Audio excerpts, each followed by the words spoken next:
everybody. Welcome to Katie in the Morning. I'm Katie Page, Director of Member Relations at the National Association of Healthcare Assistants. Hope you guys all had a wonderful Veterans Day and observation of Veterans Day. One of the things I want to talk to you guys about today is how to make your presence known and why it is so important to make your presence known in your working environment. CNA is one of our biggest pet peeves is being micromanaged. Getting followed up and down the hallway by a charge nurse or a lead CNA, making sure we're getting our garbages emptied, everything put away where it's supposed to be, making sure the laundry gets taken out.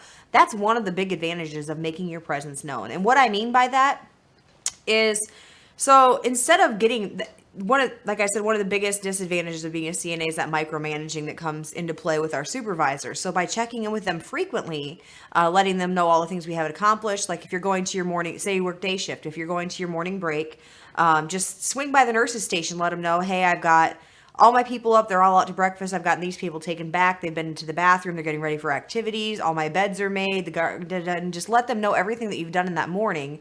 Not only is that going to kind of eliminate that micromanaging factor that comes in, but it also builds that trusting relationship between you and your coworkers. It lets them know your workload, so when you'll be available to help them and when you won't be available to help them. For instance, shower aids. Or even in assisted living, if your manager's calling you and asking you to come in and work extra shifts and you volunteered for something, let them know that you are taking you're taking your time out of your own day to volunteer and do things in your community, and it just builds that rapport of your professionalism. It builds up the way people see you, and it gives them an idea of when they can call on you and when they can't. Home health care is the same way. Let them know when you're volunteering hours, when you're picking up shifts. Don't be afraid to kind of brag on yourself a little bit, because they're not going to know everything that you're doing unless you're telling them everything. And you don't necessarily have to tell them everything, but definitely take props for everything that you've done above and beyond.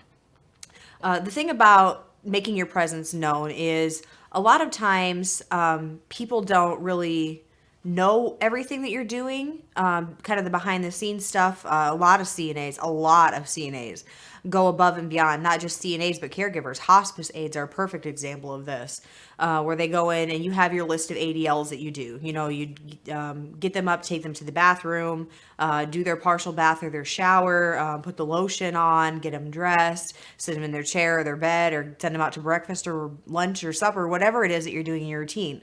But there's so many things that we do above and beyond that people don't really see, because a lot of times we're the only ones in the room or in the house, so to speak.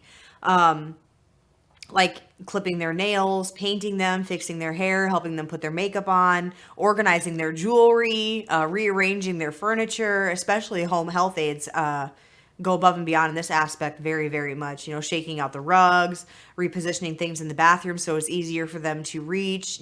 Just all of the things that we do on a daily basis that we don't give ourselves credit for, we really need to be putting out there and letting everybody know what it is that we do, just to kind of put that spotlight on ourselves, even if it's just one time a week. It's not something you necessarily have to do on a daily basis. But in order to feel appreciated and receive that appreciation, we really have to put ourselves out there and kind of step out of the group. I heard a joke once that, what do you call a farmer outstanding in his field? An outstanding man. Sorry, just threw that in there for you guys for a Tuesday. But it really kind of emphasizes what we have to do in order to get that extra appreciation that CNAs and caregivers are constantly seeking. We've been captioned as this group of underpaid, underappreciated, and overworked CNAs, but there are things that we can do under those three categories for ourselves to help eliminate that aspect of ourselves. The underappreciation, if you're not seeking appreciation, if you're not letting people know what you're doing that's above and beyond, they're not going to appreciate you for those things because they don't know that you're doing them. It also falls under that pay category. If you're doing things that are above and beyond, when those quarterly reviews come around or yearly reviews come around from your charge nurses and your name pops into their list and they start thinking about all the things that you're telling them that you're doing on a daily basis, it's definitely going to reflect on the review of your employment and your professionalism. So there's just a few tips for you guys today. I thank you all for joining me, and I will see you right back here tomorrow at 10 a.m. for Katie in the Morning.